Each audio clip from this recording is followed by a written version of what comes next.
हाय, मैं हूं doctor Mahima Bakshi, internationally certified water birth coach, birth doula and author. और मैं हूं सह्याद्री हॉस्पिटल नगर रोड में। आज हम देखने जा रहे हैं सह्याद्री हॉस्पिटल्स का वाटर बर्थिंग स्वीट रूम और हम जानेंगे कुछ खास about water birthing. So are you ready?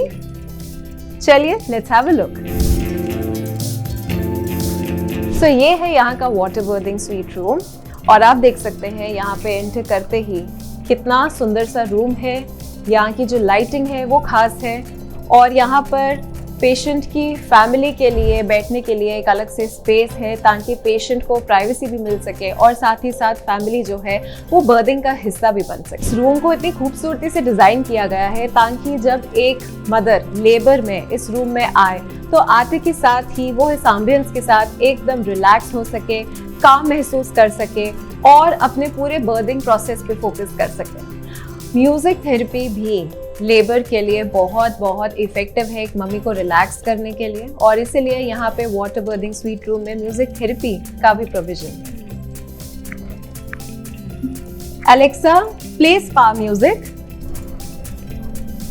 Best relaxing spa music. Spotlight from JioSaavn.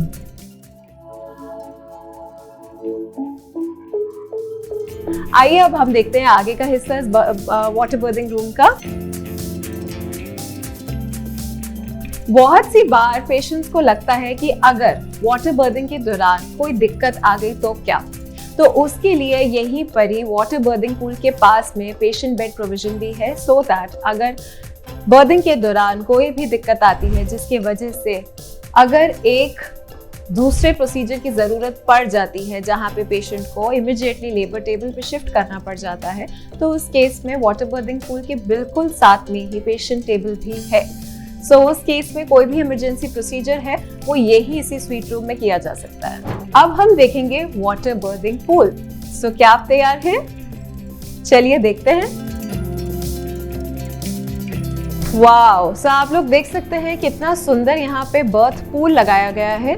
चलिए हम इसको आगे से देखते हैं। तो ये यहाँ का वाटर बर्थिंग पूल है और अगर आप पास आएंगे तो आप देख सकते हैं कि यहाँ पे पेशेंट के बैठने के लिए अंदर ही सिटिंग प्रोविजन है, तो लेबर के दौरान वो अपना पोजीशन चेंज भी कर सकती है। तो पूल के अंदर आप देख सकते हैं यहाँ पे एक वाटर बर्थिंग सिटिंग एरिया बना हुआ है, उस तरफ में भी एरिया है, तो पेशेंट जहाँ जैसा कंफर्टेबल महसूस करे उस हिसाब से बैठ सकती हैं।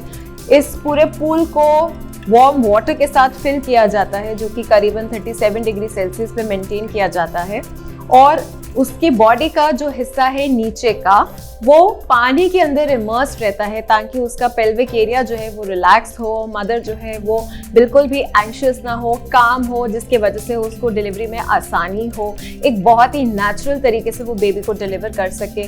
और सबसे ज़्यादा खास फायदा ये है कि जिस चीज़ से सबसे ज़्यादा लोग लेबर में डरते हैं जो कि है लेबर पेन, वो उसे कम महसूस होगा क्योंकि उसकी बॉडी ज़्यादा रिलैक्स्ड होगी और वो अपने पूरे बर्थिंग प्रोसेस पे फोकस कर पाएगी और वाटर बर्थिंग के जरिए एक बहुत ही नेचुरल तरीके से वो अपने बेबी को डिलीवर कर पाएगी।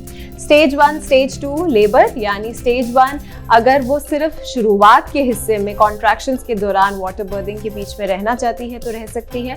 Otherwise stage 2 water berthing delivery भी होता है जिसमें बेबी पानी के अंदर डिलीवर किया जाता है, ऑफ कोर्स एक्सपर्ट सुपरविजन के अंदर। सो अब बात करते हैं हम डॉक्टर की, यानी कि जब पेशेंट वाटर बर्थ पूल के अंदर है तो सारा स्टाफ कहाँ पर है?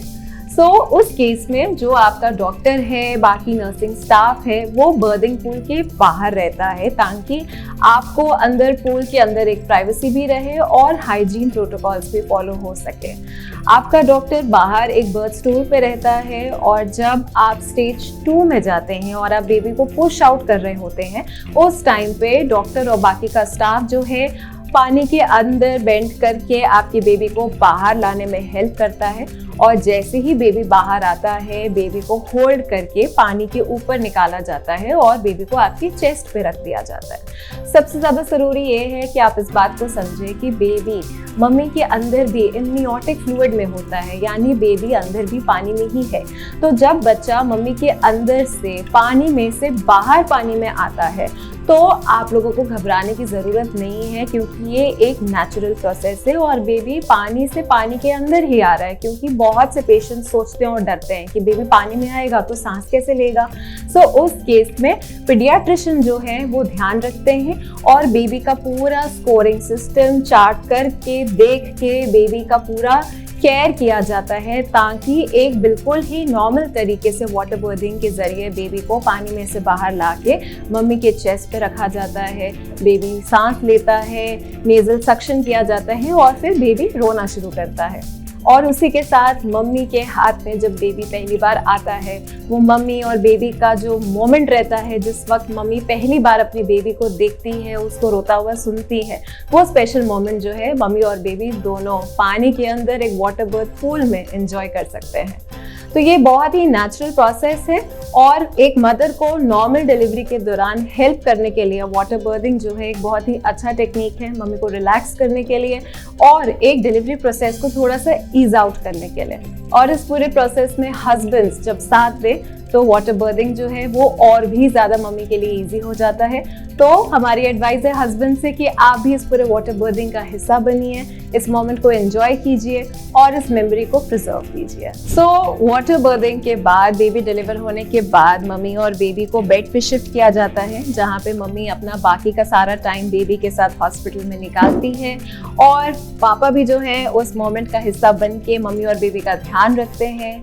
अगर उसके बाद मम्मी को रिलैक्स करना है, वो थक गई है, उसे सोना है, तो यहाँ पे डिम लाइट्स का भी प्रोविजन है। आपको दिखाते हैं, यहाँ से जो है हम लाइट्स को भी कंट्रोल कर सकते हैं और आप देख सकते हैं किस तरह से यहाँ पे लाइट्स जो है वो ब्राइट हो गई हैं। और अगर मम्मी को सोना है, उसको डिम लाइट्स चाहिए, तो हम यहाँ से लाइट्स को कम भी कर सकते हैं। सो क्रोमोथेरेपी यानी कि therapy of various colours of lights, इसका भी इस्तेमाल किया जाता है यहाँ पे, ताकि मम्मी जो है अलग अलग कलर्स के थ्रू रिलैक्स कर सके, काम हो सके और अपने पूरे मोमेंट को एंजॉय कर सके। सो अगर आपको वाटर बर्थिंग के लिए कुछ भी क्वेरी करना है और अगर आप एक एक्सपेक्टिंग मदर हैं और अपने बेबी को डिलीवर करने के लिए वाटर बर्थिंग के जरिए आप ये प्रोसेस फॉलो करना चाहती हैं, तो mom story by Sahyadri hospital Nagar road को कांटेक्ट करना ना भूलें।